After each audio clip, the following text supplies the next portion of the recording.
A gas station. Blue Ridge Mountains. The sign is dark. Inside, by the dim light of a single hanging bulb, a woman kneels behind the counter. 58 years old. Her hands are bleeding. Her fingernails are torn. A wooden panel sits against the wall beside her, splintered, pried loose from a hole her father carved by hand decades ago. She does not know what is inside yet, but she will. Outside, a Range Rover is coming up the mountain, headlights cutting through the trees, a woman in white silk gripping the steering wheel, a phone pressed to her ear, a smile that does not reach her eyes. The valley has waited 12 years for this night, and 40 years of secrets are about to come due. The smell hit her first, not the dust, not the mildew, something underneath, motor oil, pipe tobacco, 40 years of mornings. Margaret Hayes was on her knees behind a counter she hadn't seen in 12 years. Her hands were shaking, her fingernails were torn. The wood panel she just pried loose sat against the wall beside her, splintered along one edge, and inside the cavity her father had carved into the wall by hand. 3 things waited: a leather journal soft from being held, a metal lockbox, a bundle of envelopes tied with kitchen twine. Margaret reached for the journal first. Her fingers wouldn't stop trembling. She didn't know yet what she was about to read. She didn't know that the man she buried 12 years ago had spent 4 decades doing something no one in the family had ever known about. She didn't know that the gas station her ex-husband's lawyer had dismissed as a teardown was about to become the most valuable inheritance any woman in Goshen County had ever received. She didn't know any of that, not yet, but she would. 6 hours earlier, Margaret Hayes had a different name. The courtroom in Roanoke smelled like floor polish and stale air and the slow rot of 33 years of marriage. Margaret sat in a wooden chair too small for an adult. Her knees were pressed together. Her hands were folded in her lap. The judge was speaking into a microphone that made his voice sound like it was coming through a tin can buried inside a wall. Howard wasn't there. Howard had sent his lawyer. A man named Felton in a charcoal suit that fit him too well kept checking his watch like he had somewhere better to be, which he did. He always did. "Mrs. Caldwell," Felton said. His pen tapped twice on the table. "Please initial here." Margaret initialed. "And here," she initialed. "And sign at the bottom." She signed. 33 years, 4 signatures, 2 initials. Her marriage was a stack of paper inside a manila folder now sliding back across the table toward her like something she was supposed to keep. Felton slid a second sheet across. "This is your asset schedule." She didn't pick it up. "Briar Creek property, primary vehicles, retirement accounts, and investment portfolio remain with Mr. Caldwell. You retain personal effects, the Ford pickup, and the real property located at Route 11, Goshen County." She read the words twice. The real property. That was what they were calling her father's gas station now. A building she hadn't seen since the day she'd locked its door after his funeral and driven away. Howard's lawyers had appraised it at $14,000 and let her keep it without an argument, like a tip you leave on a table. Margaret picked up the cardboard box from under her chair. Inside were the things Howard had left for her on the kitchen counter. A jewelry box her mother had given her in 1973, a photo album from Merritt's childhood, a coffee mug that said "World's Best, Mom," the rim chipped where she dropped it once making toast. 33 years. This is what fit in a box. She stood up. Felton didn't look at her. He was already on his phone. Margaret walked out of the courtroom alone. In the parking lot, she sat behind the wheel of the Ford pickup for a long time. The truck was a 2006 model, cracked dashboard, passenger door that stuck.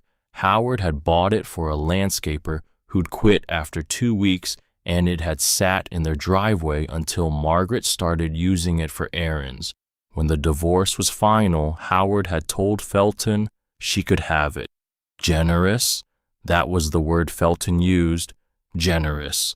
Margaret pulled the deed out of the manila folder and stared at it. Hayes Gas and Service, Route 11, Goshen County, deeded to Margaret Ann Hayes per the last will and testament of Walter Robert Hayes, deceased. Her father had left her the station 12 years ago. She'd driven down for the funeral, spent 3 days sorting through his things, and then locked the door and never gone back. Howard had said the property wasn't worth the taxes, and Margaret hadn't argued. She never argued with Howard about money, about decisions, about anything. That was the deal. Nobody ever said it out loud. She had agreed. For 33 years. Margaret turned the key in the ignition. The engine caught on the third try, coughed, settled into a rough idle. She had nowhere to go, so she pointed the truck south, toward the mountains. The drive took 4 hours. Interstate gave way to 2-lane highway. Highway gave way to county road.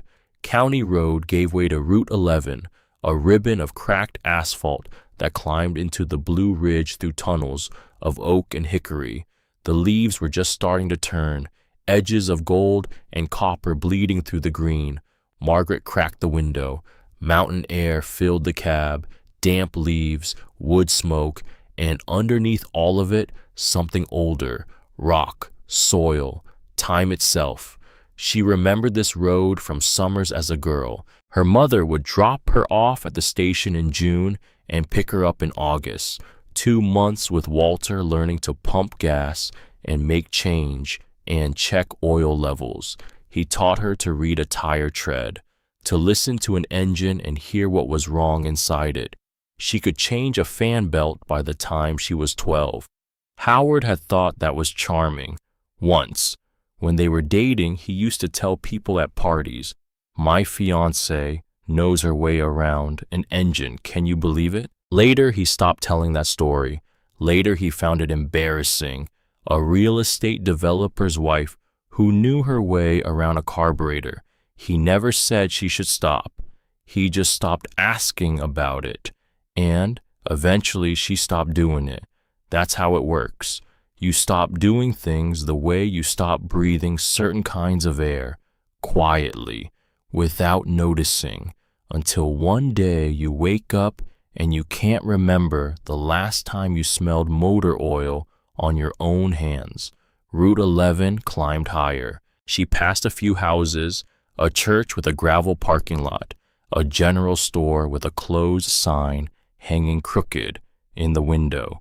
Then the road curved around a granite outcrop, and there it was, Hayes Gas and Service. The station was smaller than she remembered. A single-story cinder block building with a flat roof, 2 gas pump islands out front. The pumps were locked and rusted, their price displays frozen on numbers from another decade. Kudzu had crawled over the south wall and was reaching for the roof. The sign above the door had been hand-painted by Walter himself. Now it was ghosts of letters. One of the front windows had a crack running corner to corner, sealed with duct tape that had dried out and curled away from the glass years ago. But the building was standing. The walls were solid. The door, when Margaret tried it, was locked tight. She fished through the cardboard box until she found the ring of keys from the manila folder. Tried the first key. Didn't fit. Tried the second. The lock resisted, then turned with a gritty click. Margaret pushed the door open. Inside the air was still, thick with dust. Late afternoon light filtered through the dirty windows, casting pale rectangles across the concrete floor. A wooden counter ran along the back wall. Behind it, a pegboard hung with hooks that had once held snack bags and road maps. The cash register, the old mechanical kind with actual buttons, sat in the center of the counter. Its drawer was open a quarter inch, and beside the register, exactly where he'd left them, sat Walter's reading glasses, wire-rimmed, one temple slightly bent. Next to them, a folded newspaper open to the crossword puzzle. 27 across was filled in. 28 across was blank. Margaret stood in the doorway and didn't move. She thought she had finished crying weeks ago. She had cried in the guest bedroom on Briar Creek while Howard slept in the master suite with the door locked. She had cried in her car after lunch with women who pretended not to know what was happening. She had cried in the shower and on the phone with Merritt, and once in the produce aisle of the grocery store for no reason she could name. She thought she was done, but this was different. This wasn't crying. This was the absence of crying, a quiet so big it had its own weight. Walter had been gone 12 years, but his glasses were still here. The crossword was still unfinished, and the air smelled exactly like it had smelled when she was 9 years old, sitting on this same concrete floor, watching her father teach her how a carburetor worked. Margaret walked to the counter. She picked up the glasses, cleaned them with the hem of her shirt, a reflex from childhood when Walter would lose them 3 times in an afternoon, and she would find them and hand them back like a small daughter doing a small thing. She set them back down on the counter. The crossword stayed open. 28 across, still blank. Margaret climbed the stairs to the apartment above. It was cramped but intact. A bed with a bare mattress, a dresser, a small kitchen with a 2-burner stove, a refrigerator that hummed faintly when she plugged it in. The bathroom had a stand-up shower and a medicine cabinet, still stocked with Walter's toothbrush and a bottle of aspirin that had expired in 2016. She opened the window above the bed. Mountain air rushed in, pushed out the staleness. From up here, she could see Route 11 curving down the mountain. Beyond it, ridge lines layered in blue and gray, fading into the distance like watercolor that hadn't quite dried. Margaret sat on the mattress. The springs creaked under her weight. 58 years old, sitting in her dead father's apartment, above a closed gas station, on a road nobody used, with $200 in checking a cardboard box of broken things and no plan. She didn't cry. She'd done her crying. What she felt now was quieter than grief, emptier. She sat on the mattress until the light started fading. Then she went back downstairs. The station felt different in the dimness, less abandoned, more like something waiting. Margaret walked behind the counter and ran her hand along its surface. Decades of grooves and scratches and burn marks where someone had set down a hot cup of coffee without thinking. Her fingers found a seam in the wood paneling below the register. Not a crack, a seam, straight and deliberate.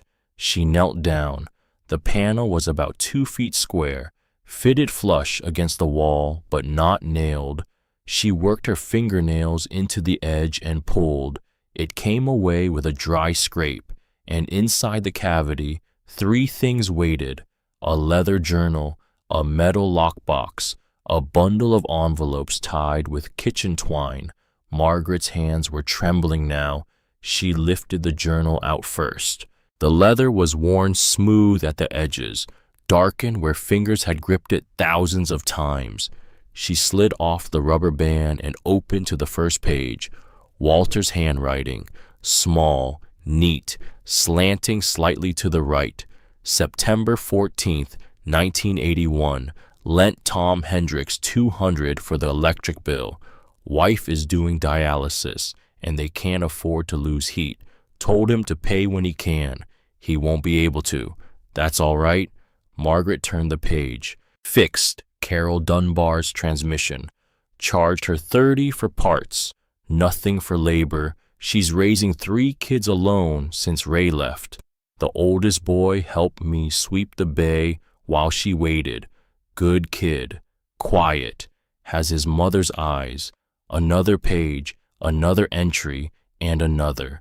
Page after page. Walter had kept a running account of every family in the valley, not their debts, their needs. He noted when children were born and when someone lost a job and when a roof needed patching and when a marriage was falling apart and when a man's drinking had gotten bad enough to cost him work. He tracked the loans some people paid back. He quietly forgave the ones they couldn't. Margaret sat on the floor behind the counter. She read by the last light coming through the dirty windows. She forgot to breathe. The lockbox held $412 in small bills, a set of keys she didn't recognize, and a folded document that turned out to be the original deed to the property passed down from her grandfather in 1971. The envelopes were harder. Her hand shook as she untied the twine.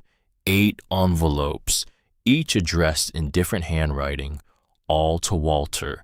Thank you notes, one from a woman named Linda whose family would have lost their farm without Walter's help, one from a man named Curtis who said Walter's $50 loan had gotten him through the worst month of his life. Simple letters, notebook paper, the backs of receipts, expressing gratitude for acts of generosity Walter had never spoken about, not to his customers, not to his neighbors, not even to his own daughter. Margaret read every one of them. Then she went back to the journal. The last quarter of the book covered the final years of Walter's life. The handwriting was shakier, the amounts were smaller, but the entries kept coming. Walter was still lending, still fixing, still helping, right up until the month before he died. And then she found an entry dated 3 years before his death. Her own name, Margaret called today, sounded tired. That husband of hers is spending again. New car, new suit, always something new. She says she's fine, but she's not fine. I can hear it in her voice, the way she talks around things instead of about them. She gets that from me, I suppose. Stubborn like her mother. I wish she'd come home. I wish she'd come home and let me teach her to change oil again and drink coffee that's too strong and sit on the porch and watch the trucks go by. But she won't. Not yet. Maybe not ever. I just hope she knows the door is open. Margaret closed the journal. She pressed it against her chest, and then she did something she hadn't done since the day she turned 12. She cried for her father, not the polite, controlled tears of an adult woman, not the dignified grief of someone who has practiced grief in waiting rooms. She cried like a child, out loud, on the floor of a gas station on a mountain road nobody used anymore. Walter had known. He had known about Howard, about the money, about the slow erasure of his daughter. He had known, and he had said nothing. He had written it down in a book nobody would read, and he had kept his door open, and he had waited, and she had not come. For 3 more years she had not come, and then he had died, and she had locked the door and driven away, and let her husband tell her the property wasn't worth the taxes. Margaret cried until her throat hurt.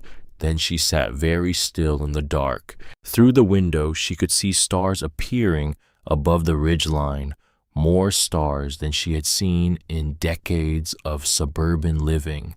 The mountain was utterly quiet. She sat there holding the record of a life lived in service to other people, and understood for the first time that Walter Hayes had not just been pumping gas for 40 years. He had been holding an entire valley together with his bare hands, one small kindness at a time, and he had never said a word about it. She didn't sleep on the mattress. She slept on the floor behind the counter with the journal open beside her like a pillow she was afraid to lose. When she woke up, Birds were singing. The light coming through the windows was pale and gold. She didn't know what time it was. Her phone had died. The wall clock had stopped working sometime in 2013. Margaret stood up slowly. Her back hurt. Her neck hurt. Her hands still had small cuts on them from the splintered wood panel. She washed her face in the upstairs sink. There was no hot water. The cold water tasted like copper and mountain stone. In the small kitchen, she found a can of coffee in the cabinet, still sealed. She smelled it, stale but not ruined. The two-burner stove worked on the second try, and she heated water in a dented saucepan because there was no kettle. She carried her coffee downstairs, and that was when she heard tires on gravel. Margaret looked up. Through the window, she saw an old Chevy truck pulling up to the lot. A man climbed out, heavy-set, slow, wearing a plaid flannel shirt and a cap with a feed store logo. He stood in front of the building, hands on his hips, staring. Margaret opened the door and stepped out onto the porch. "Morning," she said. The man turned. His face was deeply lined, sun-darkened, white stubble along his jaw. He squinted at her. Then his expression changed. His eyes widened. He took off his cap. "I'll be damned. You're Walter's girl." Margaret nodded. "Bud Whitaker," the man said, extending a thick, rough-fingered hand. "I live 2 miles down the mountain. Your daddy and I played cards every Thursday for I don't know how long." "I remember. You used to bring corn from your garden." Bud grinned. "Still do, though there's nobody to bring it to anymore." He looked at the station, then at her. "What brings you up here? Haven't seen a soul at this place since Walter passed." Margaret considered how to answer. She could have said she was assessing the property for sale. She could have deflected with something polite and vague. She could have lied to a stranger about her life the way she had been lying to herself for years. Instead, she told the truth. "My husband divorced me. He got the house and everything in it. This is all I have left." Bud nodded slowly. He didn't offer sympathy. He didn't ask questions. He didn't look surprised. He just walked back to his truck and returned with a thermos and 2 ceramic mugs. "Well then," he said, pouring coffee, "you'll need good coffee, not whatever ancient can you found in Walter's cabinet." He handed her a mug. She drank. It was strong and hot and better than anything she'd tasted in months. They sat on overturned buckets on the cracked concrete apron in front of the station, drinking Bud's coffee, watching the sun finish climbing over the ridge. "Tell me about him," Margaret said. "Tell me the things he didn't tell me." Bud sipped his coffee, studied the mountains. "Your daddy was a complicated man in a simple way. Worked hard, kept his head down, didn't talk much about himself, but he had a thing about people. Couldn't stand to see someone struggle if he could do something about it. I found his journal behind the counter." Bud's eyebrows rose. He wrote it down. Everything. Every family he helped. Every loan. Every repair he did for free. Bud shook his head, smiling. "That stubborn fool. Never told a living soul what he was doing. I only knew because I caught him once loading groceries into the Sutter family's truck at midnight. He told me he was reorganizing inventory." Bud laughed. "Reorganizing it right into their back seat." Margaret laughed too.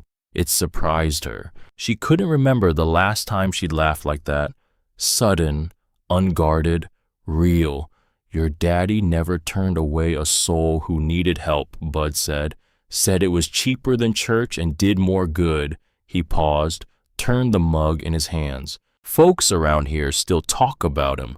Not big speeches, just quiet things. Someone will mention that their lights stayed on because of Walter, or that their car ran another winter because Walter fixed it for nothing, or that their kid got through community college because somebody anonymous paid the textbook fees." Margaret looked at him. Why didn't he tell me any of this? Bud met her eyes. You know why? She waited. Because Walter didn't think it was anything special. He thought it was just what you did when you lived somewhere and had 2 hands and a set of wrenches.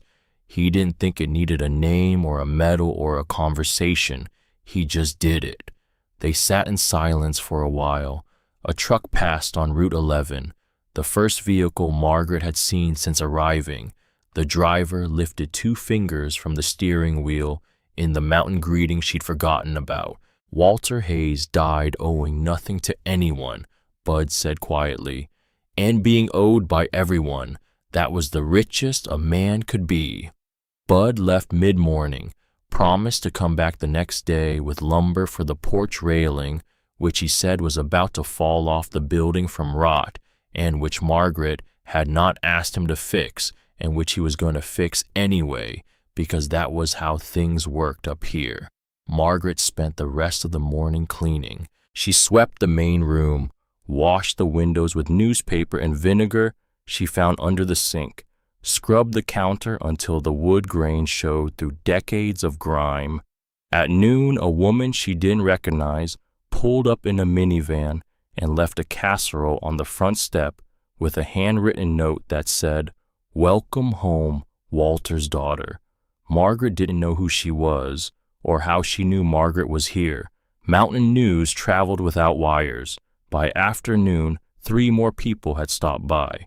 An elderly man left a stack of firewood by the side of the building. A couple brought cleaning supplies in a plastic bin. A teenage girl dropped off a bag of groceries, waved shyly and drove away before Margaret could thank her. Each one left the same message in different words. Walter helped us once. We're glad you're here. Margaret carried the groceries upstairs and put them away. Bread, eggs, milk, canned soup, a bag of apples that were just on the edge of overripe. She made herself a sandwich, ate it standing at the apartment window, looking down at the gas pumps. They were rusted, locked, the hoses cracked, the price displays frozen on dollar amounts from another decade. Getting them working again would cost money she didn't have, but the repair bay was functional. The tools were all there, and she was Walter's daughter, which meant she knew her way around an engine, even if she hadn't touched one in decades. She went back downstairs and spent the afternoon in the bay, testing the hydraulic lift, checking the air compressor, organizing tools. Her hands remembered what her mind had tried to forget: the weight of a socket wrench, the resistance of a rusted bolt, the satisfaction of hearing a stuck mechanism break free. Late in the afternoon, with the sun starting to drop behind the western ridge, Margaret heard an engine struggling on the road. She stepped outside. A white pickup truck was limping toward the station. Steam was rising from under the hood. It rolled to a stop 20 yards past the building. A young man climbed out, maybe 23, lean, sunburned, wearing a gray t-shirt with grease stains on the front. His jeans were torn at the knee. His boots were work-worn. He popped the hood, stared at the engine with the focused expression of someone who understood what he was looking at. Margaret walked over. Radiator. The young man looked up, surprised. Upper hose, blue on the climb. You got a spare? In the bed. She nodded toward the bay. Pull it in. I've got tools. He looked at her, then at the station. His face showed the calculation of someone used to being turned away, the hesitation of a person who'd learned not to accept help because it always came with conditions. I can pay for the bay time. I didn't ask for money. He looked at her again. I said pull it in. His name was Tobias Reed. Toby. He drove the truck into the bay, had the old hose off in 6 minutes. Margaret found a replacement in Walter's stockroom that was close enough to work with a couple of extra clamps. She watched Toby install it. His hands moved with the quick, precise confidence of someone who had been working on engines since childhood. Where'd you learn to wrench? My grandmother's boyfriend had a shop in Boone. I spent every summer there until I was 16. He tightened the last clamp, stepped back. Haven't worked in a shop since. Last 3 places I tried didn't work out. Margaret didn't ask why. She could see enough in his face to fill in the story. Young, no family support, probably sleeping in the truck, the kind of person Walter would have noticed immediately. I'm reopening this station, she said. The words came out before she'd fully decided they were true. I need someone who can turn a wrench. Toby looked at her steadily. You don't know me. I know you replaced that hose faster than most mechanics with twice your experience. That's enough for today. He didn't say yes. He didn't say no. He poured coolant into the radiator, started the engine, listened to it run. Satisfied, he closed the hood and wiped his hands on a rag from Walter's workbench. I'll think about it. Come back tomorrow if you decide. I'll have coffee on. Toby drove off down Route 11. Margaret watched his taillights disappear around the curve. Then she went back inside. The station was quiet again. She sat behind the counter with the journal and the bundle of letters she hadn't finished reading. She untied the twine and sorted through the remaining envelopes. Most were the same thank you notes from families Walter had helped, but the last envelope was different. It was sealed, not opened, addressed in Walter's handwriting, and it had her name on it, Margaret. That was all it said. In the careful block letters that filled the crossword puzzles in the journal and labeled every tool on the wall in the bay, Margaret slid her finger under the flap, pulled out 2 sheets of yellow legal paper folded in thirds. Dear Margaret, it began. If you're reading this, you found your way back. I always knew you would. She leaned against the counter and held the letter up to the last of the afternoon light. I wrote this on a Tuesday in October. The leaves are turning and business is slow, which means I have too much time to think. That's dangerous for an old man. I want you to know something about this station. It isn't worth much on paper. A building inspector would condemn half of it, and a real estate agent would call it a tear down. But it's worth everything to the people who depend on it. I don't mean the gas or the repairs, though those matter. I mean the fact that it's here, that someone is behind the counter, that the coffee is on and the light is on and the door is open. I kept the books you'll find in the filing cabinet and behind the register. I wrote it all down because I wanted someone to know what this place meant, even if that someone turned out to be nobody. But I hoped it would be you. Margaret stopped reading. Her chest was tight. I know about Howard. She read the line again. I know about Howard. I've known for a long time. You think you hid it well, but a father sees what a father sees. He's not a bad man, Margaret. He's just a man who measures everything in dollars and thinks that's the same as value. Someday you'll see the difference. I hope it doesn't cost you too much to learn it. This station is yours, not because it's worth money, but because you're the only person I trust to understand what it was for. Don't sell it. Don't let anyone tell you it's worthless. And if you can keep the coffee on, that matters more than you think. The letter was signed with just his name, Walter.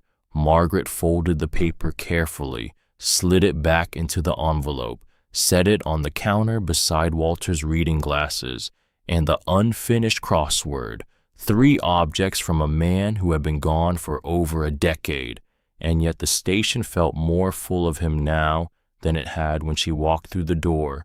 Walter had known for years, possibly for decades.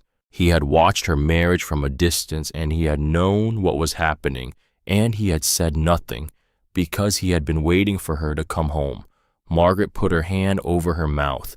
She thought about all the phone calls she had made to him in those last years, the way she had told him she was fine, the way he had asked anyway, the way he had said, "The door is open every single time," and she had thought it was just something old men said to their grown daughters because they didn't know what else to say. It wasn't. He had meant it. Literally. The door was open for 3 years, and she had not walked through it. The phone rang. Margaret startled.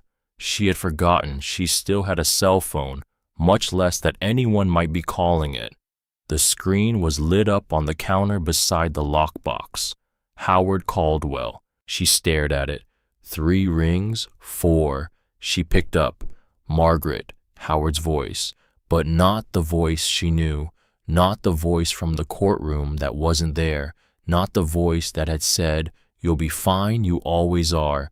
This voice was different, tight, lower, strained. "Margaret, I need to tell you something." She didn't say anything. "There's something you don't know about your father, about the station, about me." Her breath caught. "Howard, what are you talking about?" "I don't have a lot of time. Vivian thinks I'm on a call with the office. Please, just listen." 20 years ago, a voice cut him off. A woman's voice, sharp, close to the phone. "Howard, who are you talking to?" A muffled scrape, like the phone changing hands. A second of silence, and then a different voice was in Margaret's ear, younger, cooler. The voice of a woman who had recently learned how much power she had and was still enjoying it. "Margaret, this is Vivian." Margaret closed her eyes. "Howard isn't going to be calling you anymore. He doesn't owe you anything. He doesn't owe your dead father anything. We have a lawyer drafting a motion to revisit the asset division because that property of yours is sitting on land that's about to be very valuable, and we both know it." Margaret didn't speak. "Take the buyout when we offer it. Don't make this ugly." Click, the line went dead. Margaret stood behind the counter with the phone still pressed to her ear. Her hands were shaking. She was not thinking about the buyout. She was not thinking about the motion. She was thinking about Howard's voice, the first voice, the voice she had not heard in years, the voice from before everything broke. He had been trying to tell her something about Walter, about the station, about himself, and Vivian had stopped him. Margaret set the phone down on the counter, sat down on the floor behind the counter, exactly where she had sat the night before with the journal, and said out loud to nobody, to the empty station, to her dead father, to the woman she used to be, it was never him. She meant Howard. She meant the lawsuit. She meant everything. It was never Howard chasing this property. It was Vivian.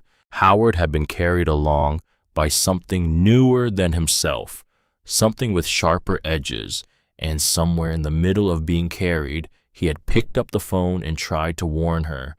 Margaret looked up at the ceiling. She did not know yet what Howard had been trying to say. She did not know yet that 20 years ago Walter had quietly mortgaged this gas station to save Howard's failing company.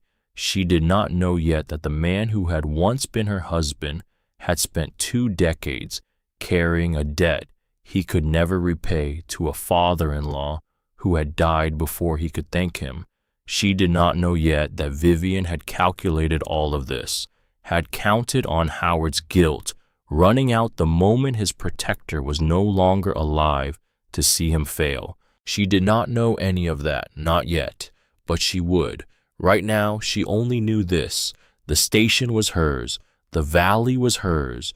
The crossword on the counter, the glasses, the journal, the lockbox, the 8 letters, the ledger of every kindness her father had ever done in secret.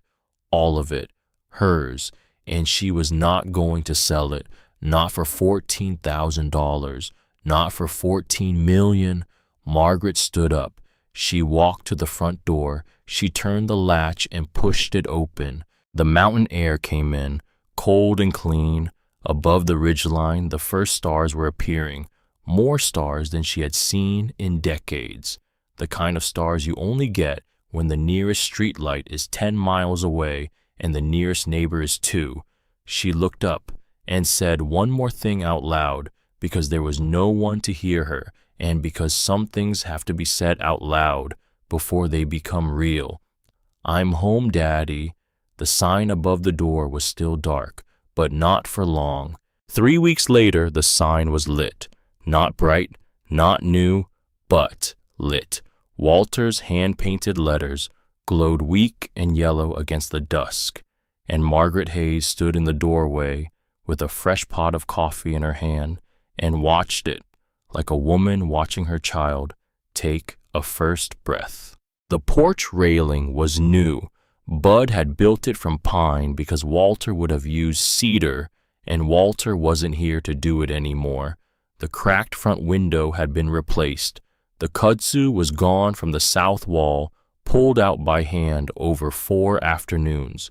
Margaret's palms had blistered and then calloused and then stopped hurting altogether. Inside the floor was clean. The counter was clean.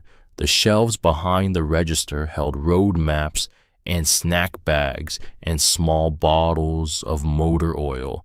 The cash register still didn't take credit cards. Nobody seemed to mind.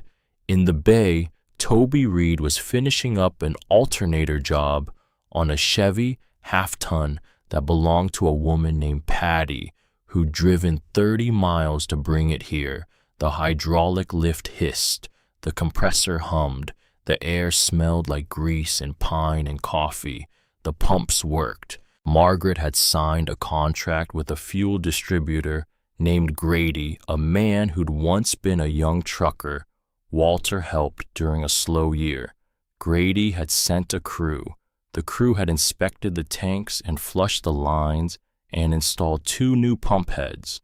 The contract terms were aggressive. Margaret would not be able to keep up if the cars stopped coming. But the cars were coming. Not a lot.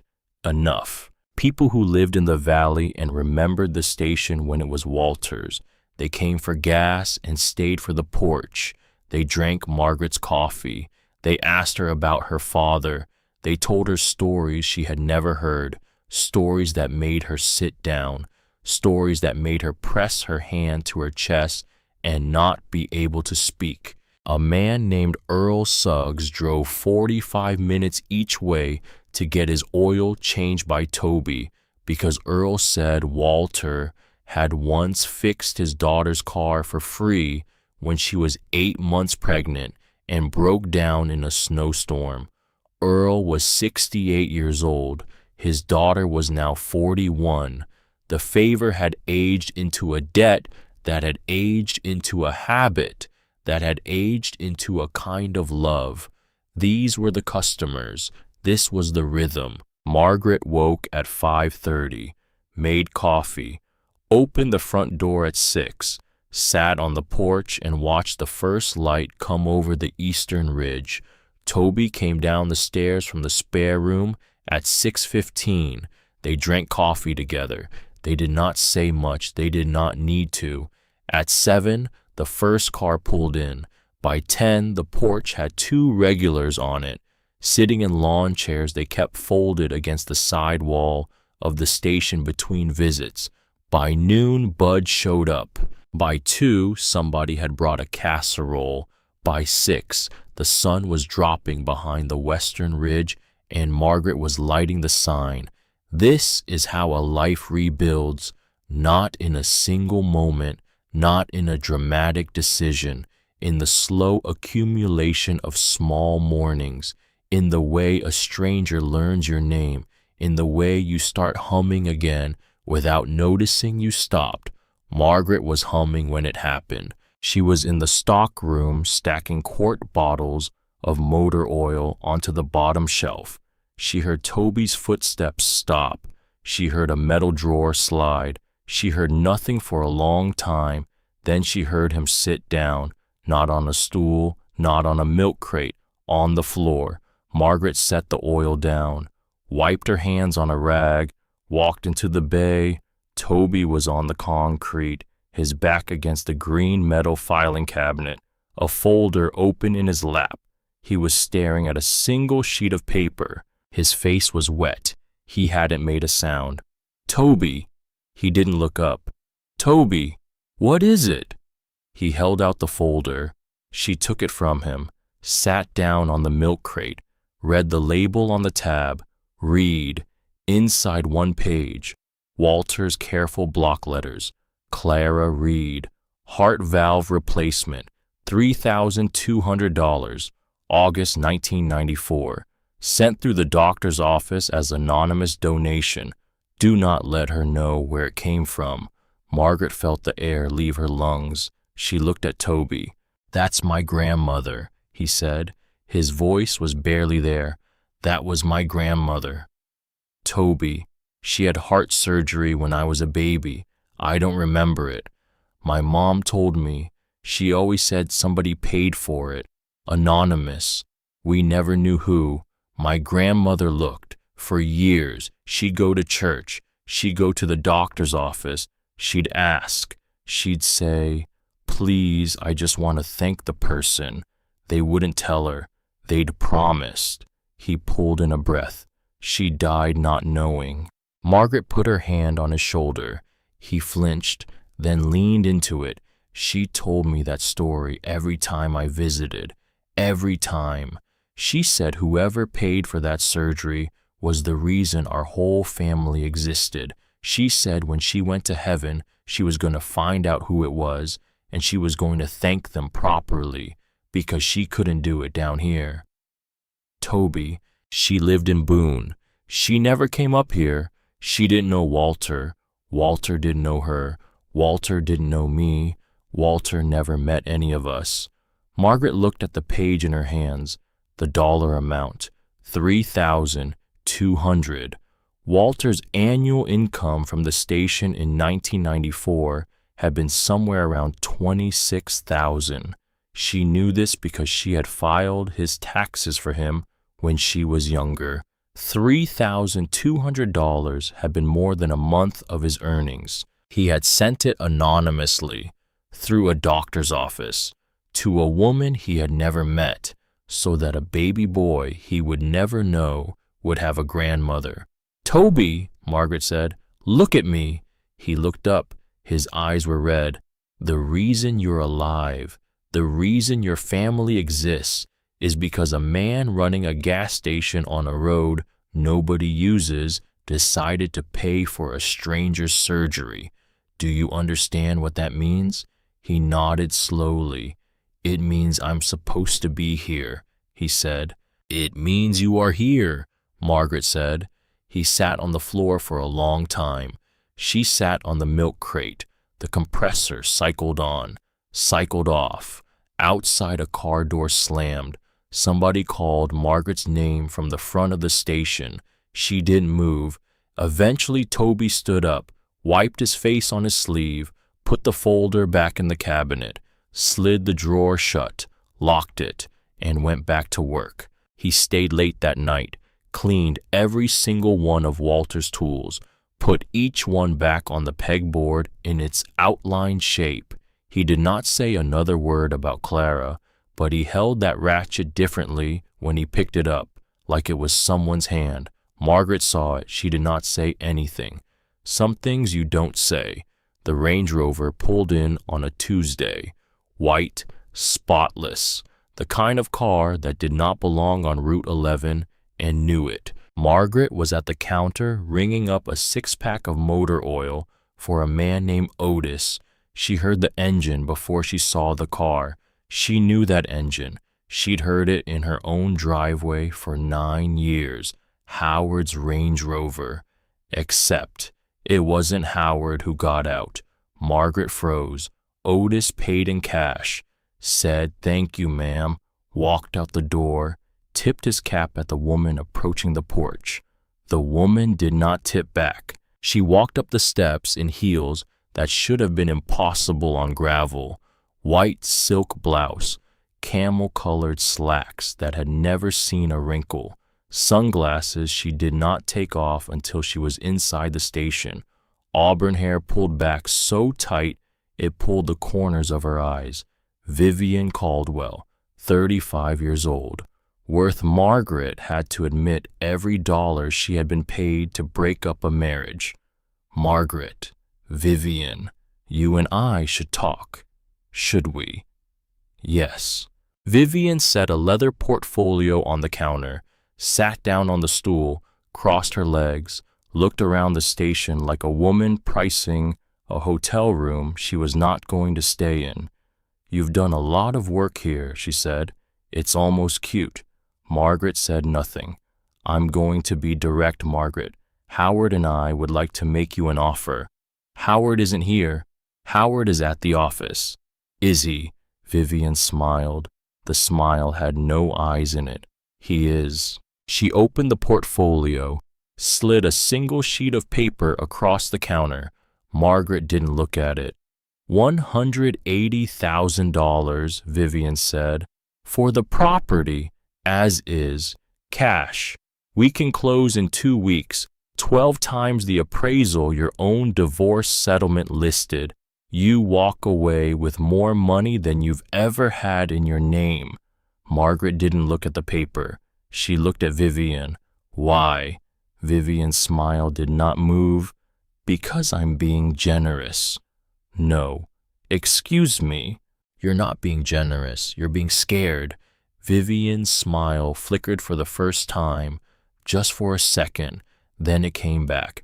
Margaret, let me explain something to you. The state is widening Route 11. The expansion will pass within 1 mile of this property. The land value is going to multiply by a factor I'd rather not say out loud. I have done the research. You have not. I am offering you 12 times what this place is worth on paper. You should be writing me a thank you card. Margaret stood very still behind the counter. She thought about saying no. She thought about saying yes. She thought about throwing Vivian out by her auburn hair. She thought about her father. She thought about what Walter would do. Walter would have poured the woman a cup of coffee. Margaret poured Vivian a cup of coffee, slid it across the counter. Vivian did not touch it. The answer is no, Margaret said. I'm not selling. Margaret, no, you don't have the money to fight this in court. I'm not in court. You will be. Margaret didn't blink. Vivian leaned forward, and then she did the thing Margaret would replay later, the thing that would lodge somewhere in her chest, like a splinter she couldn't reach. She leaned forward and lowered her voice and said, You know why he stayed with you for 33 years, Margaret? Margaret didn't answer. He didn't love you. Stop. He was scared of your father. Stop. He was terrified of disappointing the old man. Walter Hayes scared the hell out of Howard. 20 years ago, Howard was 24 hours from bankruptcy, and Walter was the only thing standing between him and the bottom. Howard never got over it. He kept you because he couldn't face Walter. He stayed in your marriage out of guilt, out of debt, out of fear. Margaret's hands were on the counter. She could not feel them. And then your father died, and the only thing keeping Howard tied to you died with him. He waited a respectful number of years, out of habit, out of pity, and then he found someone he actually loved. Vivian smiled. The smile reached her eyes this time. It was the only true smile she had given. He found me. The station was silent. The compressor wasn't cycling. The clock on the wall wasn't ticking. The cars on Route 11 had stopped passing. Margaret heard her own breath. In, out. She heard faraway Toby drop a wrench in the bay and pick it up again. She thought, this woman is trying to hurt me. She thought, she is succeeding. She thought, do not let her see it. Vivian, Margaret said. Her voice was steadier than she expected. Get out of my father's gas station. Vivian closed the portfolio, picked up the untouched coffee cup, set it carefully back down, stood up. You'll change your mind. I won't. You will. because we will not stop, and Howard is not going to save you. Howard does what I tell him. She walked to the door, stopped, turned. Oh, and Margaret, about that father of yours. You should ask Howard sometime about the night Walter signed a mortgage on this property, the night he saved Howard's company. You think your daddy was a saint? You don't even know the half of it. She walked out, got in the Range Rover, drove away. Margaret stood behind the counter for a long time. Her hands were trembling. She could see them shaking and could not stop them. She put both hands flat on the counter, pressed down, steady. Toby was in the doorway of the bay. He didn't say anything. She didn't either. He went back to work. Bud came that afternoon. He always came on Tuesdays. He had a bag of corn from his garden. Late corn, the last of the season. The husks were dried and crisp. He set the bag on the counter, studied Margaret's face, said one word, Vivian. She nodded. Bud sat down on the stool, took off his cap, set it on the counter beside the corn. Maggie.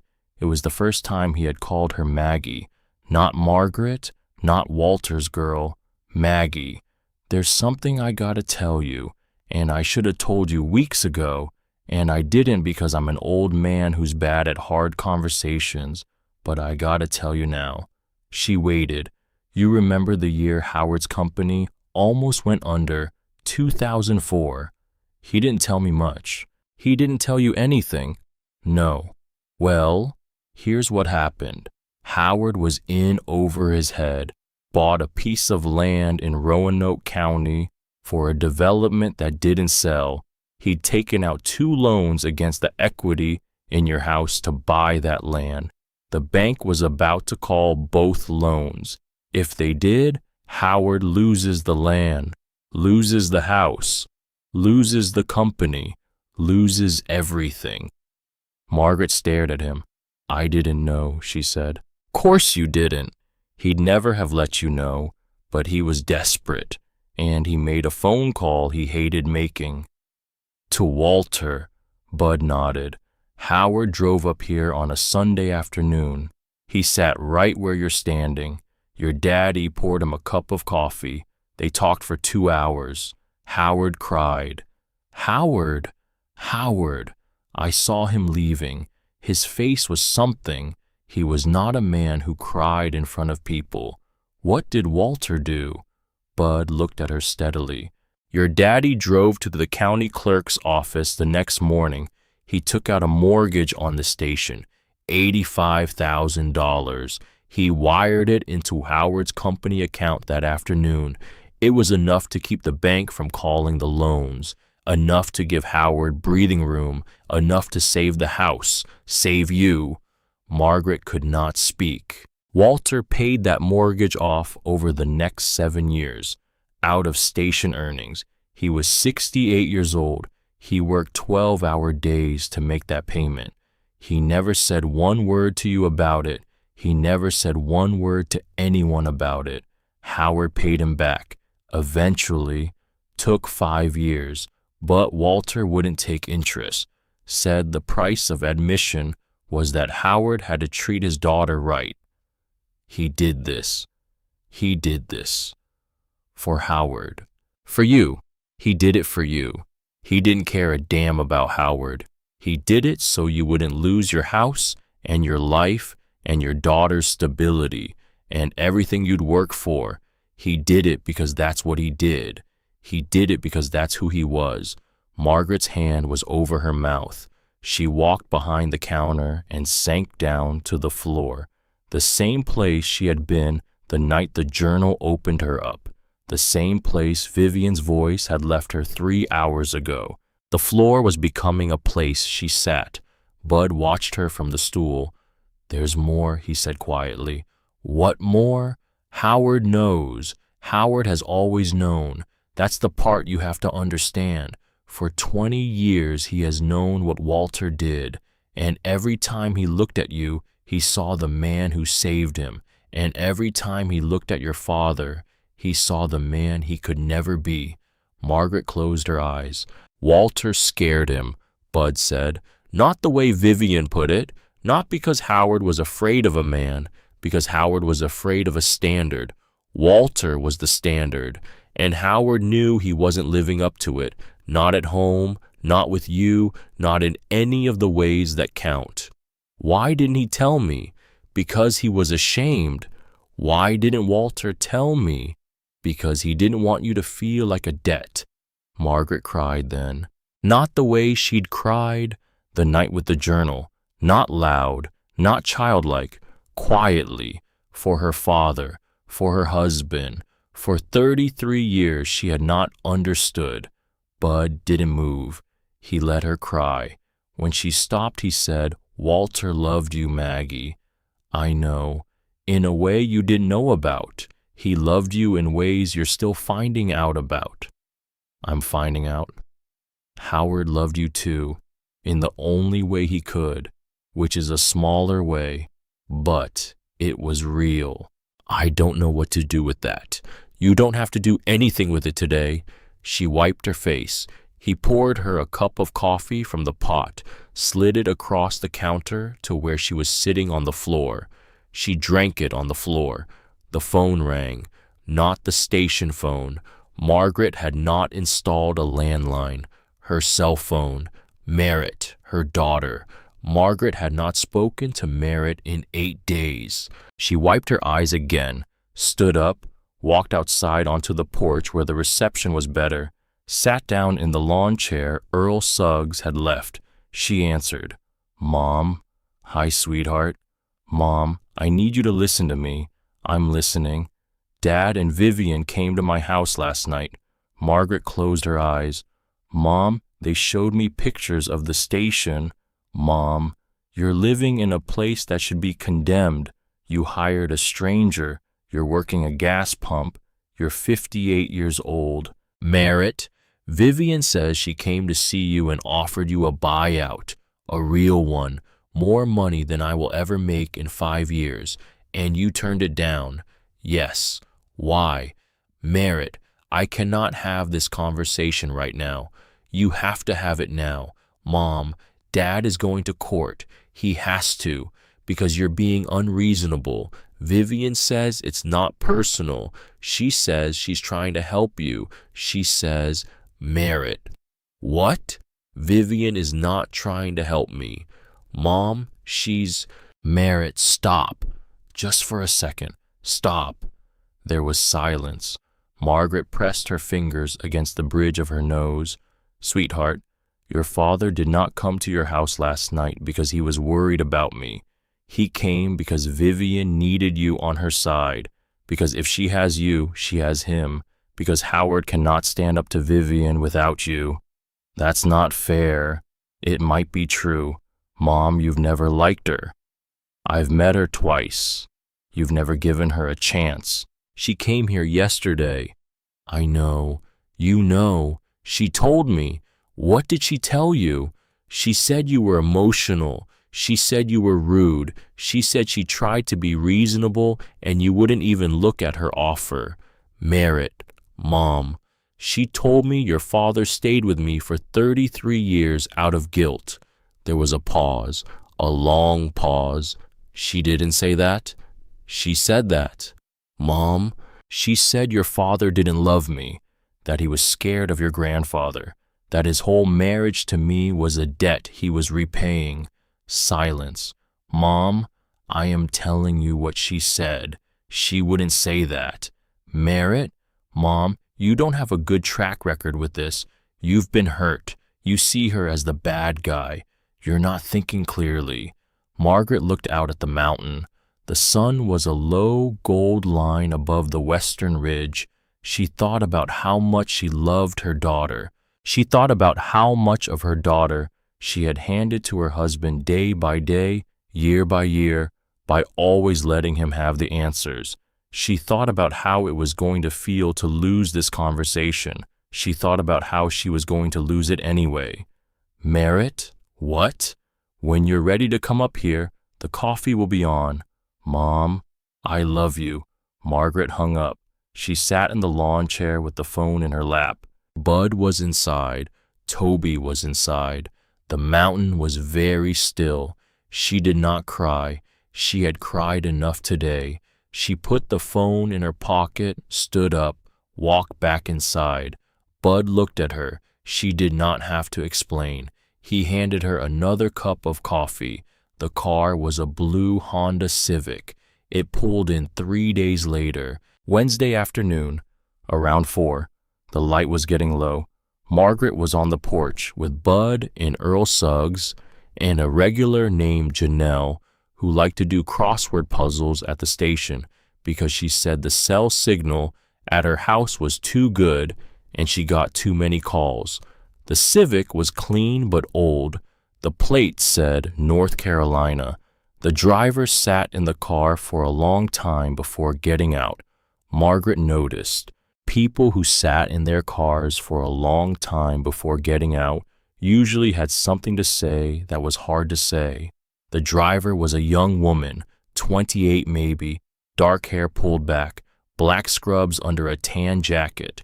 She had the look of someone coming off a night shift. She walked to the porch, stopped at the bottom of the steps. "Are you Margaret Hayes?" "I am." "Walter Hayes was your father." Margaret felt the air change. "Yes." The young woman's eyes filled. She did not let the tears fall. "My name is Delphine Doyle. I drove up from Asheville. I didn't call because I didn't know what to say on the phone. Could I sit down?" Margaret got out of her chair. "Come up. Bud, will you pour her a coffee?" "On it." Delphine sat down on the porch, folded her hands in her lap. She was the kind of young woman who had been taught to make herself small in public spaces. Margaret could see it in the way she held her shoulders. "I'm a nurse," Delphine said, "at Mission Hospital, pediatric ICU." "That's a hard floor." "It is. My mother was a nurse." "I didn't know that." "She was. She passed in 2006. Delphine nodded. She took the coffee from Bud, held it in both hands. She did not drink. "Ma'am, I don't know how to start this." "Start anywhere." "My parents died when I was 8. Car accident on I-26. I went into foster care. I bounced around for 10 years, 6 different homes. I aged out at 18. Margaret nodded slowly. "When I was a senior in high school, I got a letter from a lawyer in Lexington, Virginia. The lawyer said that a trust fund had been set up in my name years earlier by a man who wanted to remain anonymous. The trust would pay my full college tuition, room and board, books, living expenses, through a bachelor's degree, up to 10 years of disbursement." She paused. "It changed my life. I'd been working 2 jobs since I was 15. I was going to community college, maybe, if I could afford it, maybe nursing school after that, if I got lucky, if I didn't burn out, if I didn't get pregnant, if I didn't lose hope." "Delphine, I went to UNC Asheville. I got my BSN. I graduated in 2018. I work in pediatrics. I have a job I love. I'm engaged to a man who treats me well. I have a life because of that trust fund." Margaret was still standing. She sat down. "I tried to find out who set it up. The lawyer wouldn't tell me. He said the donor had specified anonymity. He said I should just be grateful and live my life and pass it on someday. And I let it go for 10 years. Then last month, the lawyer who managed my account called me. He said he was retiring. He said he had a folder he'd been keeping for me. He said the donor had passed away years ago, and there was no longer anyone to enforce the anonymity clause. He said if I wanted to know, I could come see him." "You went." "I went. And the donor was Walter Hayes." Margaret closed her eyes. "He set up the trust in 2010. He had heard about me from a social worker friend in Lexington. He had heard about a little girl who had lost everything. He didn't know me. He never met me. He set aside money he didn't have for a child he would never know. Delphine, I'm sorry. I'm sorry to come here like this. I didn't know what else to do. I read his obituary. I drove past this station 3 times before I had the courage to stop. I needed to say thank you to someone, and the only person left to say it to is you. Delphine cried. She tried not to. She was a nurse. She was used to keeping her face still. She cried anyway. Margaret reached out and took her hand. He would have liked you, Margaret said. You think? I know. He saved my life. He saved it twice. Once when he set up the trust. Once when he made it possible for me to become someone. That sounds like him. He never met me. He never met you. How is that possible? He thought it was the most natural thing in the world. Delphine cried quietly into her coffee. Bud got up and went inside. Janelle put down her crossword and rubbed Delphine's shoulder. Earl Suggs took off his cap. Margaret watched the young woman and watched the mountain and watched the porch she had not believed she would ever live on, and understood something. She had been alone 2 months ago. She was not alone now. She had a porch full of strangers who were not strangers. She had a young man in the bay who would not have existed without her father. She had a young woman on her porch who would not be alive without her father. She had a friend named Bud who was not going to let her face anything alone. She did not have her daughter. She did not have her marriage. She did not have her old life. She had this. Maybe this was enough. Maybe this was more than enough. Maybe this was by some measure. She had not yet learned how to use the only kind of wealth that mattered. Delphine stayed for 2 hours. She told Margaret about her work, about her fiancé, about the little girl she'd taken care of the week before who had survived a transplant nobody thought she'd survive. She told Margaret she wanted to come back. She wanted to help. She wanted to do something. She didn't know what. Margaret told her, you don't have to do anything. You being alive is the thing. But Delphine said, please, let me help. Let me be useful the way he was. So Margaret let her. Delphine said she would come up on weekends. She would work the counter. She would make coffee. She would write thank you notes to the people who left casseroles. She would do whatever Margaret needed. Margaret said, you don't owe me anything. Delphine said I owe him everything. Margaret said, then come on Saturday. Delphine came on Saturday. She would come every Saturday after that. The gray sedan pulled in the following Tuesday. Margaret was at the counter. The station was quiet. Toby was in the bay. Bud had gone home an hour ago. The woman who got out of the sedan was in her late 60s. Tall, straight back, silver hair cut sharp at the jaw, reading glasses on a chain around her neck. She was carrying a leather briefcase that looked like it had seen every courtroom in Virginia. She walked up the porch steps, stopped in the doorway, looked at Margaret. You're Walter Hayes's daughter. I am. My name is Eleanor Vance. I retired from the law 5 years ago. Before that, I practiced in Richmond for 31 years. Family law, estates, probate. All right.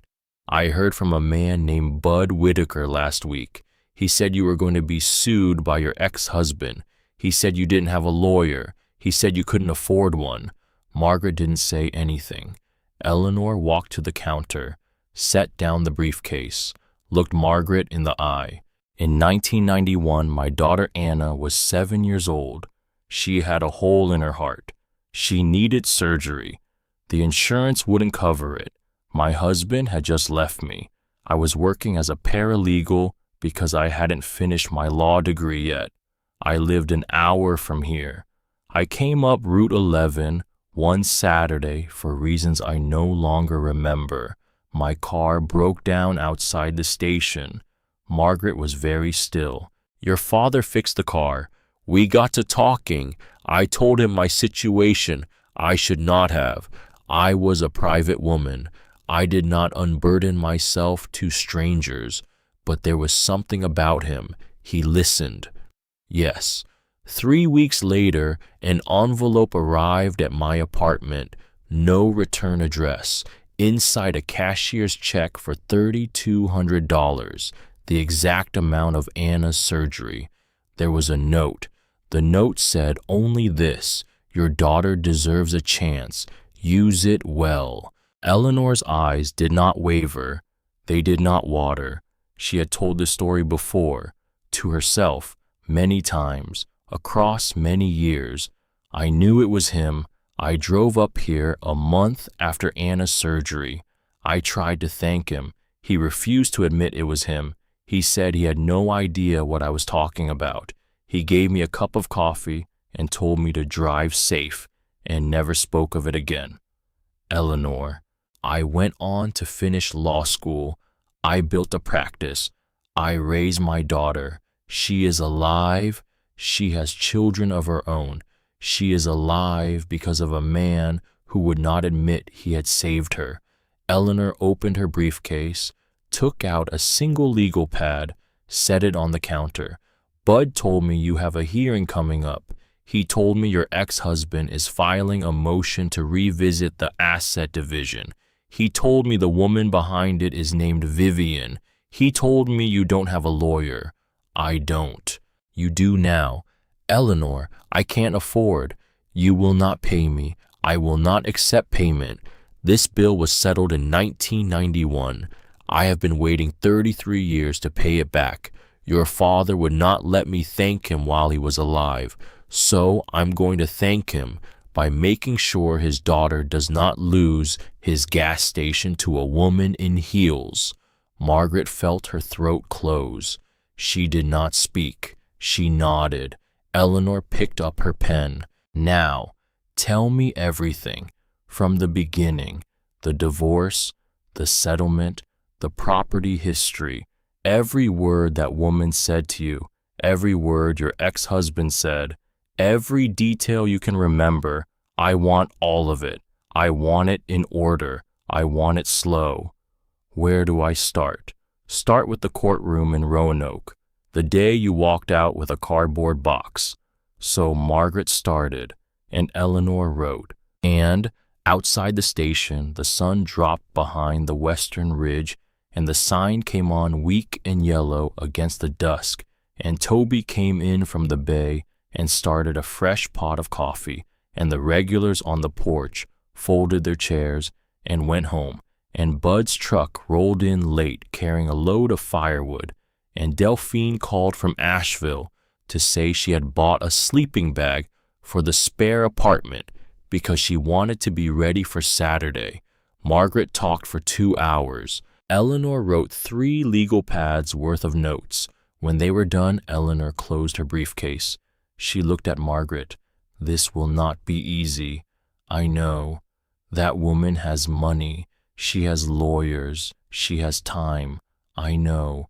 You have something better. What? Eleanor looked around the station, at the counter, at Walter's glasses, at the unfinished crossword, at the porch, at the bay where Toby was wiping down a wrench, at the road outside.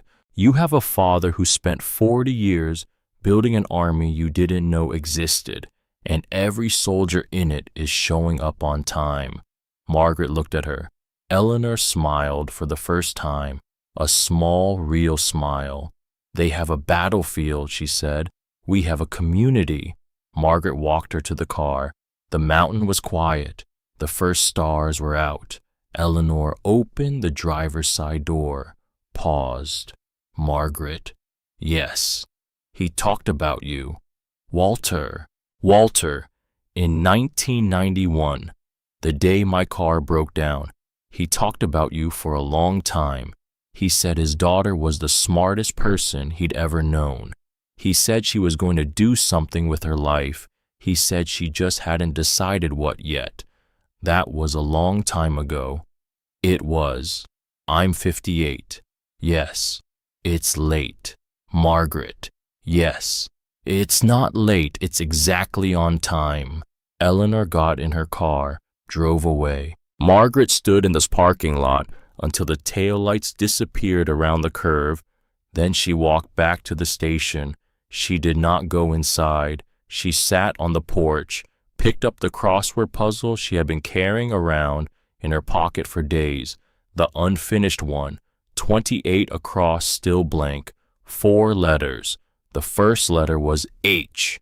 She looked at the clue, a place that waits. She stared at it for a long time. She did not write anything yet. She wasn't ready. But she was getting closer. She set the crossword on the porch railing, folded it carefully, watched the stars come out over the eastern ridge one at a time, like an audience taking their seats for something that was about to begin.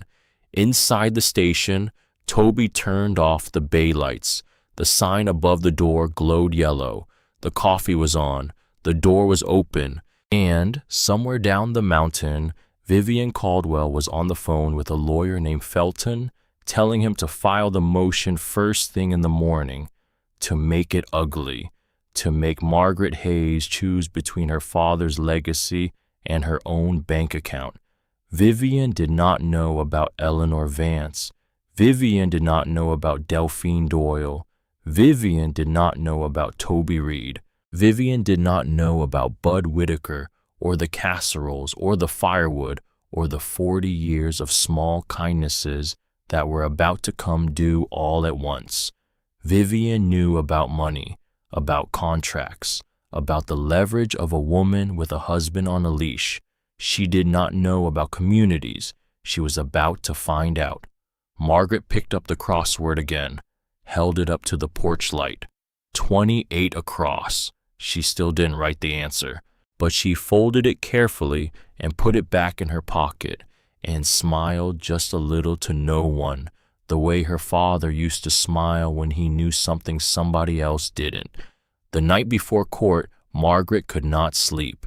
She gave up at 3 in the morning, got up, made coffee, sat behind the counter where she had sat the first night she found the journal, pulled the crossword puzzle out of her pocket, the one she'd been carrying around for weeks. 28 across, 4 letters.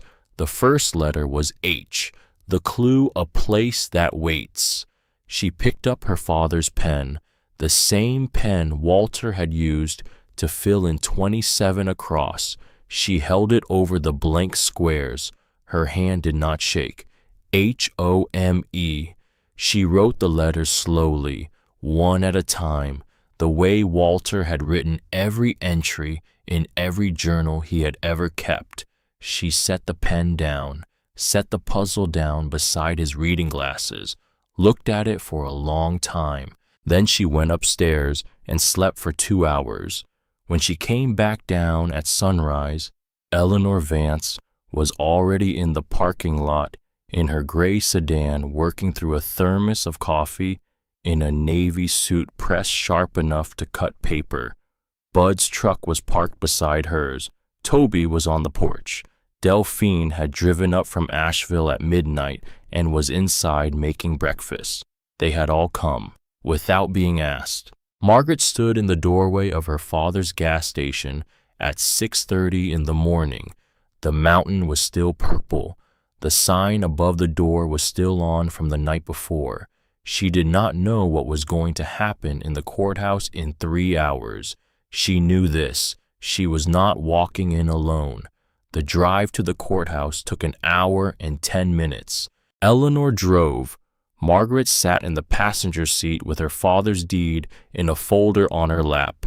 Bud followed in his Chevy.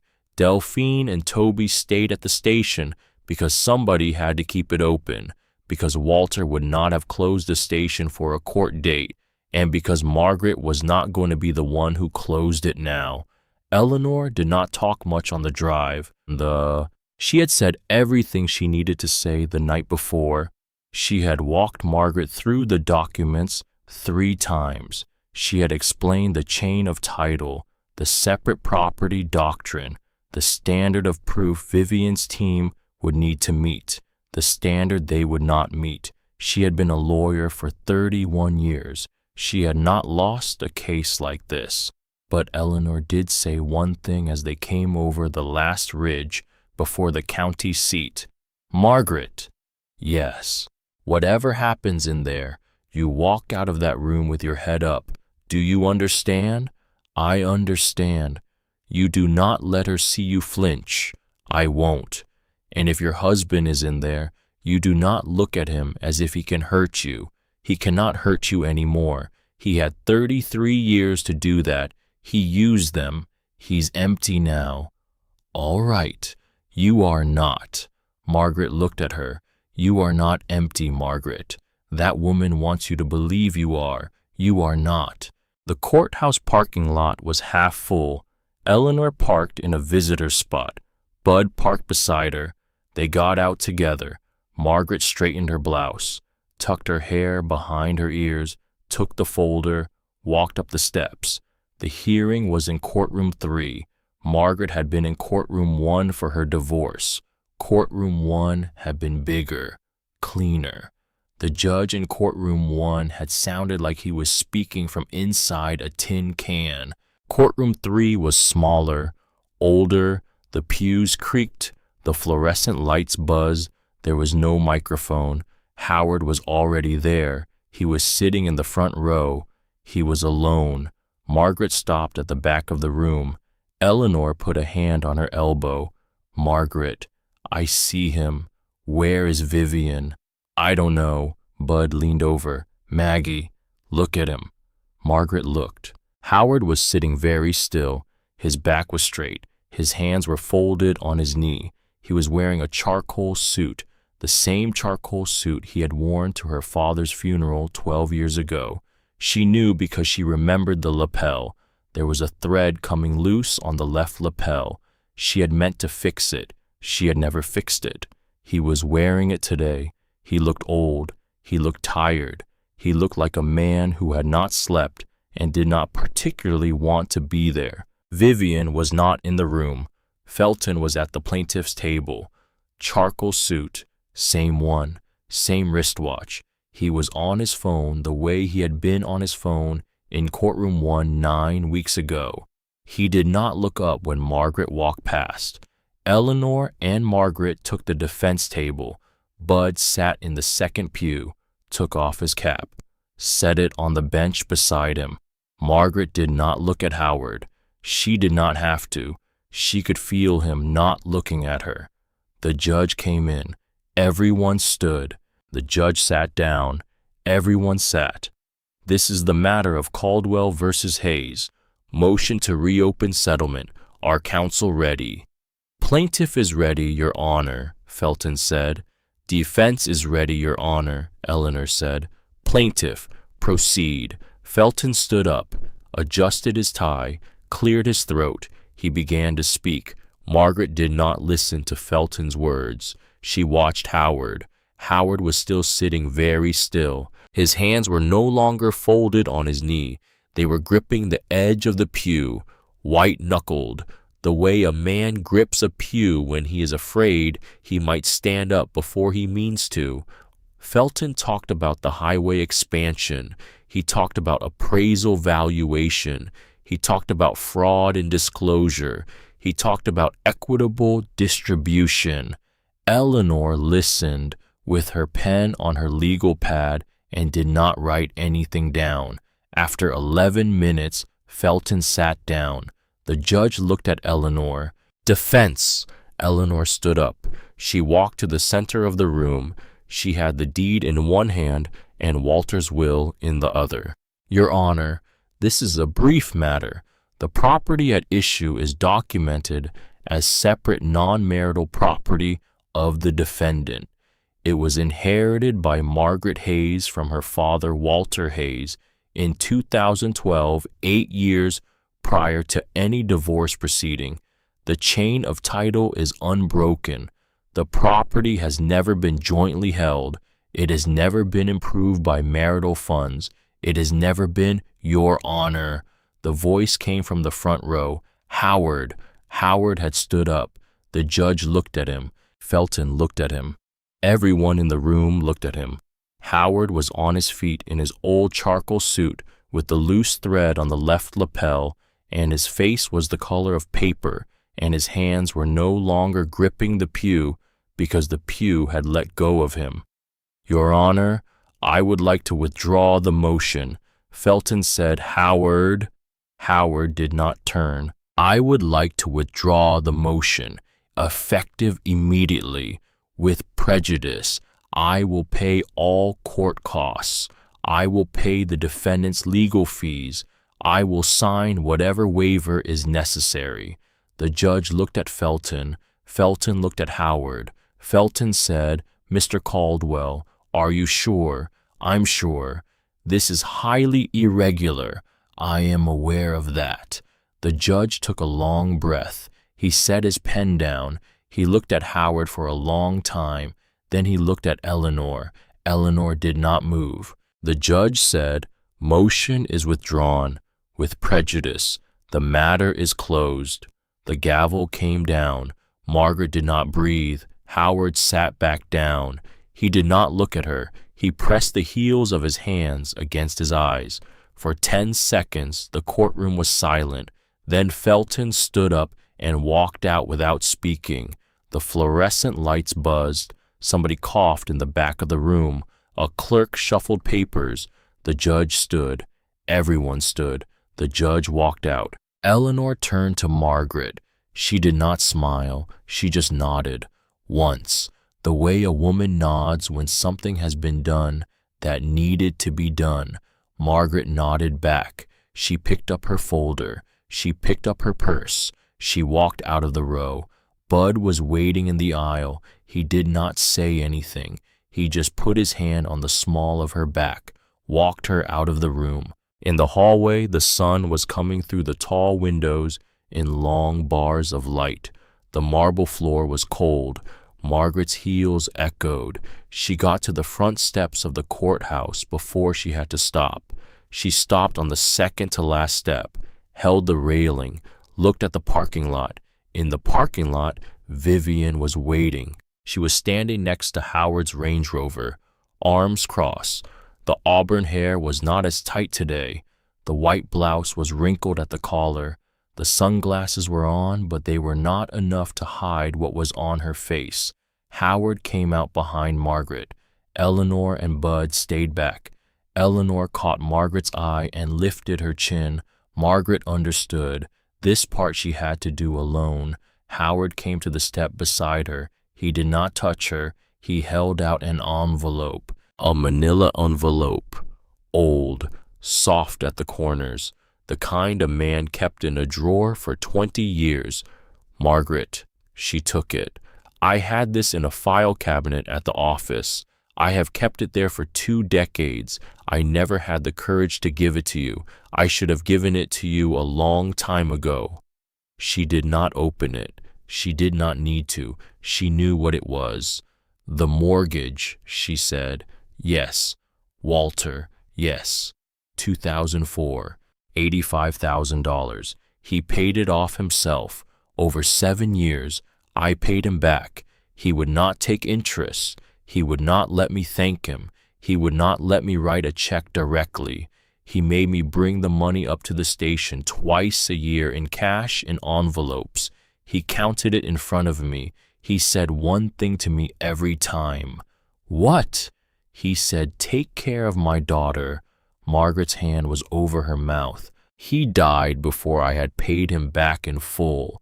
I sent the last payment to you in a checking deposit the month after he passed. You never asked where it came from. You assumed it was a tax refund. I let you assume." "Howard," I owed him. I owed him for 20 years, and every year I tried to be the man he was, and every year I failed, and every year I told myself I'd try again, and then he died, and the only person who had ever made me try was gone, and there was no one to see me fail anymore. Howard. Vivian found me at the lowest point I have ever been. She told me I was a self-made man. She told me your father was a small-town mechanic with a hero complex. She told me I had spent 33 years apologizing for a debt that did not exist. She told me I could be free. And you believed her. I wanted to. That's not the same. No, it isn't. He took a breath, looked at the parking lot, looked at Vivian standing next to the Range Rover, looked back at Margaret. I came up here to take the one thing he had left behind. I told myself it was business. I told myself it was about money. I told myself Vivian was right. And then I sat in that courtroom this morning in this suit I wore to his funeral, and I looked at you sitting next to a lawyer he saved, and I realized what? That I have become the man he was always afraid I'd be. And that's not Vivian's fault. That's mine. Margaret was crying. She did not want to be. She had not planned to be. She was. Howard, I'm not asking you to forgive me. I'm not asking you to take me back. I'm not asking you for anything. I'm telling you, the lawsuit is over. The property is yours. Whatever Vivian does next, she does without me. I am not going home with her tonight. He looked at Vivian. Vivian was watching. She had taken off the sunglasses. She did not look 35 anymore. She looked her age and 10 years on top of that. She looked like a woman who had built a marriage on a man's shame and had just been told the shame was no longer for sale. Howard, Margaret said, what are you going to do? I don't know. Where will you go? I don't know. Howard, Margaret, I'm sorry it took you this long to find this in you. Me too. I'm sorry I did not find this in me sooner. Margaret, yes, what you did, coming up here, keeping the station, that was the bravest thing I have ever seen a person do. Margaret could not speak. He nodded once. He turned. He walked down the steps. He walked past Vivian without stopping. He did not look at her. He kept walking, past the Range Rover, past the row of cars, across the parking lot, to a cab that was waiting at the curb. He had ordered it, before the hearing, or during, or after the gavel came down. He got in. The cab pulled away. Vivian started screaming. It was not a polite scream. It was not the controlled fury of a woman who had been told no. It was something older than that, something that had been waiting in her for years, the sound of a woman who had just watched the man she had not loved walk away with the only thing she had ever wanted from him, which was the appearance of devotion. She screamed at the cab. She screamed at the parking lot. She screamed at the courthouse. She did not scream at Margaret. Because Vivian Caldwell did not see Margaret Hayes anymore. Vivian was a woman who had built a strategy around a husband's weakness. The strategy was gone now. The husband had taken his weakness with him. Vivian was alone in a parking lot, in wrinkled silk, without her sunglasses. Margaret watched for a long time. Then she turned and walked back into the courthouse to find Eleanor. The drive back was quiet. Eleanor did not put on the radio. Bud followed behind in the Chevy. The mountain came up to meet them. The October leaves were past peak now, brown and dropping. The road smelled like rain that hadn't started yet.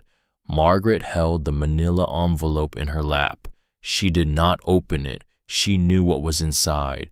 She did not need to read it. She thought about her father. She thought about how he had sat at the counter on a Sunday afternoon in 2004 and listened to a son-in-law he did not love cry, and then had driven to a clerk's office and put his livelihood up as collateral for a man who did not deserve it, because the man's wife was his daughter, and his daughter had not asked for help, and would not have known to ask. She thought about how Walter had paid the mortgage himself, 12-hour days, at 68 years old. She thought about how he had counted Howard's repayments in cash on the counter twice a year and had said the same 6 words every time. Take care of my daughter. Howard had failed. Walter had known he would. Walter had done it anyway. Margaret did not cry on the drive home. She had cried enough. She held the envelope in her lap and watched the mountain and thought about her father and let herself feel what she had not been able to feel for 33 years, which was this. She had been loved, not by Howard, not really, but by Walter, completely and quietly, and from a distance she had never noticed. She had been loved. She just had not been there to receive it. When they pulled into the station parking lot, the porch was full. Delphine had baked something. The whole building smelled like cinnamon. Toby was on the porch with 3 regulars and a man Margaret did not recognize. Earl Suggs was there. Janelle was there with her crossword puzzle. A woman from down the mountain whose name Margaret had not yet learned was there with her 2 grown sons. When Margaret got out of the car, they did not cheer. They did not clap. That was not how things worked up here. They just looked at her and nodded, the way Walter would have nodded, the way mountain people nod when something has gone the right way. Margaret walked up the steps to the porch. Delphine handed her a piece of warm coffee cake. Bud put on the coffee. Eleanor sat down in a lawn chair with her legal pad and started to make a list of things that would need to happen next. Toby went back to the bay because there was an oil change he hadn't finished. The mountain was quiet. The sign came on at 6. The station went back to being a station. Sunday morning came 2 weeks later. Margaret was on the porch with her second cup of coffee when she heard a car coming up the road. It was a rental, compact sedan, out-of-state plates. It pulled into the lot. The doors open.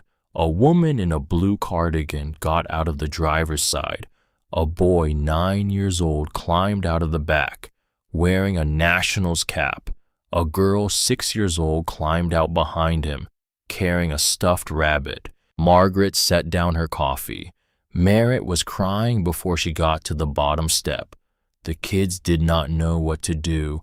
They had been told they were visiting their grandmother. They had not been told their mother was going to cry in the parking lot. The boy looked at Margaret. He was 9 and did not really know her. He had not seen her since he was 4. "Are you Grandma?" "I am. Mom says we're staying for the weekend." "That's right. There's a kid in there." He was pointing at the bay door. Toby was in the doorway drying his hands on a rag. "That's Toby. He's a grown-up. He works here." "Can he show me the lift?" "He can." The boy ran off toward the bay. The girl held her rabbit and looked at Margaret. She did not say anything. Merritt was at the bottom step, wiping her face, trying not to. "Mom?" "Sweetheart, can I come up there?" "Of course you can." Merritt walked up the steps. She stood in front of her mother. Then she put her arms around her. She held on. She held on for a long time. Margaret held her back. The girl with the rabbit watched them, decided this was acceptable, walked into the station to find her brother. When Merritt could speak, she did. "Mom, I'm so sorry." "Sweetheart, I was wrong about everything, about Dad, about Vivian, about you, about this place. I was so wrong, I don't know where to start." "You don't have to start anywhere." "Mom, Dad called me the night of the hearing. He told me what he had done. He told me what Granddad did for us in 2004, for our family. He told me everything. He told me about the mortgage, about the years of payments, about what Vivian said to you in the station that day. He told you." "He told me." And then I thought back. Mom, I thought back to every Sunday I ever spent at Granddad's house. Every summer I spent up at the station when I was little. Every time he made me pancakes. Every time he taught me how to check oil. I'd forgotten he taught me that, Mom. I'd forgotten. "Merritt, I told you that you were unreasonable." "Mom, I told you that. I told you that you were unreasonable for keeping the only thing your father ever left you. I am 32 years old, and I told my mother she was unreasonable for honoring her father's memory. Margaret held her daughter's hand. I didn't respect you, Merritt said. There it was, the thing they had been walking around for months. I know, sweetheart. You always agreed. With Dad, with everyone. You always said yes. You always made things easy. And I thought that was weakness. I thought you were small. I thought you let him walk over you because you couldn't stand up for yourself. And I thought I was different. I thought I was strong because I had opinions, because I argued, because I had a career, because I didn't let men tell me what to do. I thought I had escaped the thing I saw in you, Merritt. And then this happened, Mom, and you didn't agree with Dad. For the first time in my whole life, you didn't agree with him. And you came up here, and you didn't sell, and you didn't fold, and I watched you become a person I had never met, and it scared me. Why did it scare you? Because if you were that person all along, then I had been wrong about you my whole life, and if I had been wrong about you, then I had been wrong about a lot of things. Margaret was crying. She was trying not to. She was crying. Mom, I'm sorry I didn't respect you. Merritt. What? You were right not to. Merritt looked at her. You were right not to respect the woman who agreed with everything, because that woman was not me. That woman was somebody I was being, to keep the peace, to not lose anyone, to not be alone, to not be too much, to not be too little, to not be a problem. Mom, I lived 33 years being agreeable. I am 58 years old, and I have lived 2 months not being agreeable, and the not agreeable 2 months are the realest months I have ever had. Mom, I do not blame you for not respecting the agreeable Margaret. I don't respect her either. Mom, what? I don't want my daughter to learn what you learned. I don't want her to think she has to agree. Then teach her she doesn't. I don't know how.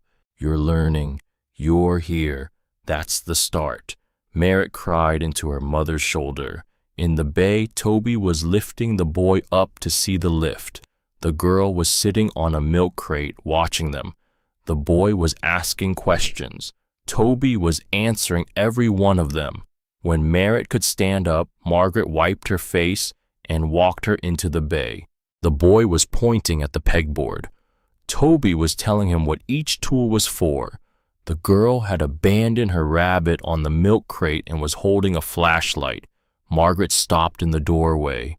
She watched. She watched her grandson on the concrete floor of her father's gas station in a Nationals cap, listening to a young man who was alive because of Walter ask questions about wrenches. She watched her granddaughter aim a flashlight at the underside of a Buick. She watched Toby move the way Walter had moved. She felt for half a second that she was standing on the wrong side of time, that she was the little girl in this picture, that her father was about to come around the corner with 2 cups of coffee, one for him, one for her, the kids one with extra cream, that nothing had happened in the last 50 years, that Howard had not happened, that Vivian had not happened, that the divorce had not happened, that Walter had not died, that she was 8 years old and her father was alive, and the station was open and the porch was full and the sign was on. She blinked. The feeling did not last, but the warmth of it did. Toby looked up. Maggie, your grandkids want to learn how to check tire pressure. Do they? The boy looked at her. Toby says you used to do this when you were little. I did. How old were you when you started? About your age. Were you good at it? I was good at it. Will you teach us? Margaret walked over to the workbench, picked up the tire pressure gauge. It was the same gauge Walter had used, the one with the rubber grip worn smooth from his thumb. She had not held it in over 40 years. It fit her hand the way a thing fits a hand when it has been waiting. She knelt down next to the boy. "What's your name?" "Jack." "And yours?" "Olivia." "Jack, Olivia. This is a tire pressure gauge. You press it on the valve stem, like this." She demonstrated. Jack tried. Pressed too hard. Air hissed out. He looked panicked. "It's all right," Margaret said. "You just lost a little air. We'll put it back. Try again. Softer. Just press the gauge until the number comes out." He tried again. 32. "That's perfect. That's perfect. That's a good tire. You just did your first check." He grinned. The grin was Walter's grin. It was Margaret's grin from 49 years ago. It was the grin a child makes when they have done a small thing they did not know they could do, and a grown-up they trust has just told them they did it right. Margaret looked at Olivia. "Your turn." Olivia took the gauge. She was 6. She was small. She knelt down beside her brother. She pressed the gauge to the valve stem. 31. "Almost perfect. We'll add a little air. Want to learn how?" Yes, so Margaret taught her how. In the bay her father had built with his own hands, on the concrete floor where she had learned the same thing, while her daughter watched from the doorway and cried quietly and did not try to stop. Late November came. The leaves were gone. The mountain was bare. The light was thin. The morning smelled like smoke from somebody's chimney 3 valleys over. The porch had a kerosene heater on it now. The regulars wore flannel and wool. Janelle had moved her crossword puzzles indoors. Earl Suggs had brought a quilt his late wife had made and left it on the back of the rocking chair without explanation. The chair was Margaret's now. Merritt had visited 3 times in 5 weeks. She was talking about moving closer. Howard had moved to a small apartment in Lynchburg. Vivian had filed for divorce. Vivian had also filed a separate suit against Howard for fraud, alleging he had misrepresented his net worth at the time of their marriage. Howard's lawyers said it was nuisance. They would settle. Howard called Margaret once. He did not ask her to forgive him. He asked her if she would let him send Walter's headstone a new vase. The one at the cemetery had cracked. Margaret said yes. Howard sent the vase. The vase arrived at the cemetery the following week. Margaret drove down, set it on her father's grave, put fresh chrysanthemums in it, white ones. Walter had liked white ones. She did not stay long. She did not need to.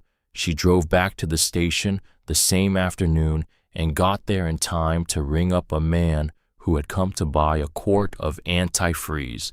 Life was like that now, small, useful, on time. On a Friday in mid-November, a few minutes before 5, a minivan pulled into the lot. It was road dusty, cracked tail light. The driver was a young woman, maybe 28, wearing a faded jacket and jeans. 3 children were in the back seat. The youngest was asleep in a car seat. The woman climbed out, looked at the pumps, looked at the station, looked at Margaret on the porch. She had the expression Margaret had seen on other faces and in her own mirror in another life, the face of a woman carrying more than she could say. "Could I get some gas?" "Of course." Margaret walked to the pump, started filling the tank, checked the oil, topped off the windshield fluid, noticed the front left tire was low, added air without asking.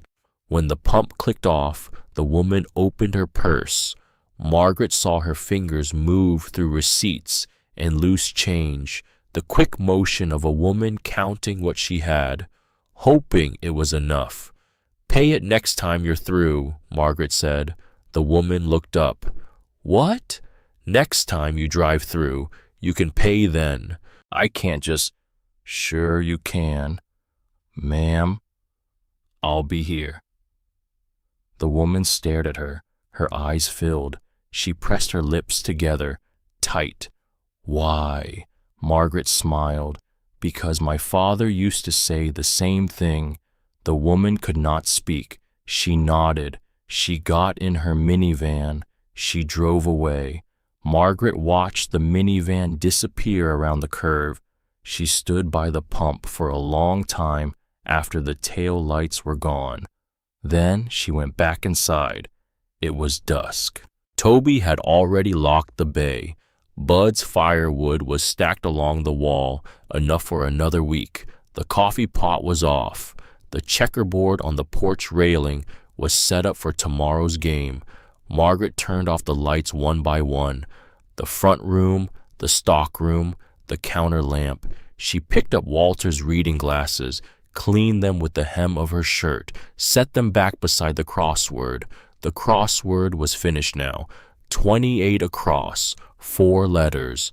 Home. She left it that way.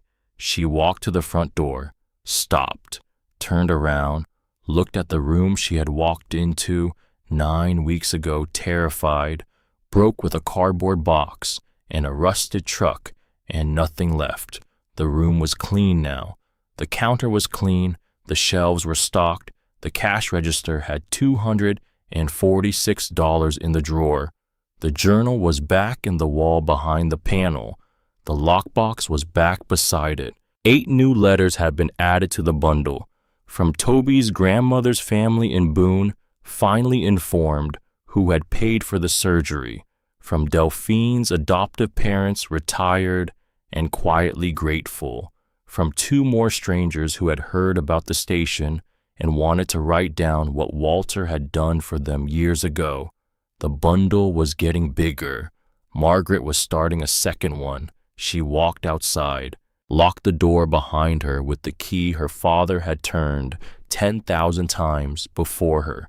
Through the glass, she could see the sign glowing against the darkening sky.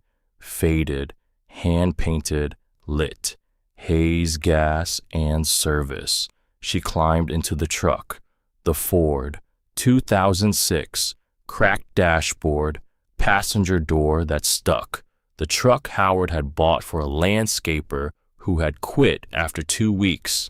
The truck she had driven out of a courtroom in Roanoke 9 weeks ago with $200 in a cardboard box. She put her hand on the steering wheel. She did not start the engine. She just sat there. She thought about her father. She thought about the journal. She thought about Howard in a small apartment in Lynchburg, learning what it was to be alone. She thought about Vivian somewhere south, learning what it was to be left. She thought about Merritt and the grandchildren and the way Jack had grinned when the gauge read 32. She thought about the woman in the minivan who would come back, or wouldn't. It did not matter. The point was that she had said the thing. The point was that the words existed in the world now. The point was that whoever was driving past on Route 11 tonight could see a sign that meant somebody was here, somebody was open, somebody was waiting. The point was that. She started the engine, backed out of the lot, headed up the gravel road behind the station toward the small cabin she had bought the week before, with the money Howard had wired her unprompted the day after the hearing, a check for the back payment on Walter's mortgage with 20 years of interest he had insisted on adding, even though Walter had refused it. Eleanor had handled the transfer. Margaret had used part of it to buy a 4-room cabin with a wood stove and a view of the ridge. She would sleep there tonight. She would wake up tomorrow. She would drive back down to the station.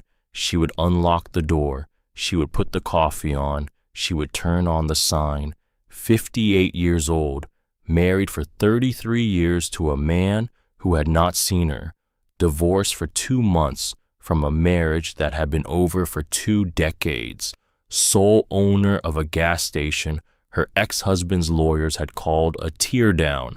She had nothing. She had everything, and she had not asked permission for any of it. The truck climbed the gravel road. Behind her, the sign at the gas station glowed weak and yellow against the dark.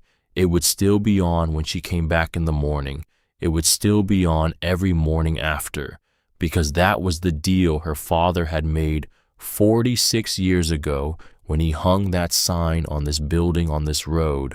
The coffee would be on, the light would be on, the door would be open, and whoever needed to find their way home would be able to. Margaret Hayes had just started over, and this time she had not asked permission